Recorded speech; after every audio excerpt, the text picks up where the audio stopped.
নমস্কাৰ, এয়া হৈছে আমাৰ বকতা নেমুগুৰি থানাৰ বিহু আৰু আমি এবাৰ যিহেতু ঘৰলৈ যাব নোৱাৰিলোঁ সেইটো কাৰণে ৰাতিপুৱা দুইজনে সোনকালে উঠি মেলি মেজি জ্বলোৱা ইয়াত সেৱা কৰিবৰ কাৰণে আহিলোঁ। আৰু দাদা দুজন আমি অহালে আচলতে দাদা দুজন মানে জ্বলালেই মেজি আৰু এয়া আমি চাহ তাহ খালোঁ। চাহ খোৱাটো দেখুওৱা নহ'ল আৰু এয়া আমি জলপান খাবৰ বাবে যা যোগাৰ কৰি আছোঁ। সকলো কামে কামে লাগি আছে আৰু তাৰ মাজতে ছাৰহঁতে ফটো উঠিলে অলপমান। আৰু বিহুৰ দিনা ৰঙা আলু খাব লাগে বুলি কৈছে এয়া। আমিও জলপান খাই ল'লোঁ, খাই মেলি এয়া টেকেলি ভঙাই খালোঁ।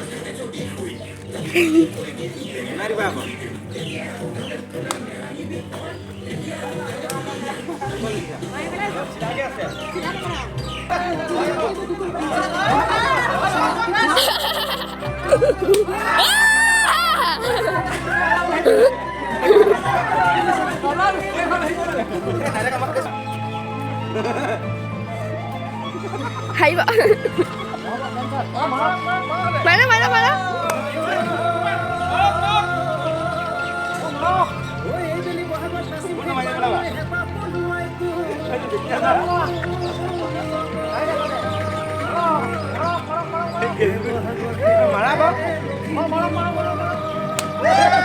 খেলত হৰা জিকা আচলতে কোনো কথা নাই, কিন্তু আমি বহুত বেছি ফূৰ্তি কৰিলোঁ সেইদিনা। বহুত বেছি ভাল লাগিলে, সকলোৱে খেলিলে। আমাৰ আলুবা এইফালে একদম ক'বাৰ পালেগৈ গৈ পেলাই টেকেলি আছে ক'বাত আৰু মানুহবোৰ একদম ক'বাৰ পালে। এইফালে আকৌ এখেতে টেকেলি বুলি একদম গেটতে মাৰিছেগৈ। আজি আচলতে ঘৰখনলৈ বৰকৈ মনত পৰিছে। ঘৰত কিমান যে ফূৰ্তি হৈছে, গাঁৱত সকলোৱে আছে, কিন্তু মইহে বিশেষ অসুবিধা হোৱাৰ কাৰণে ঘৰলৈ যাব নোৱাৰিলোঁ আৰু ইয়াতে আমি অলপমান ফূৰ্তি কৰিলোঁ। দাদাজনে টেকেলি ভাঙিব নোৱাৰিলে, কি হ'ল, লাঠিডালকে ভাঙি পেলালে একেবাৰে।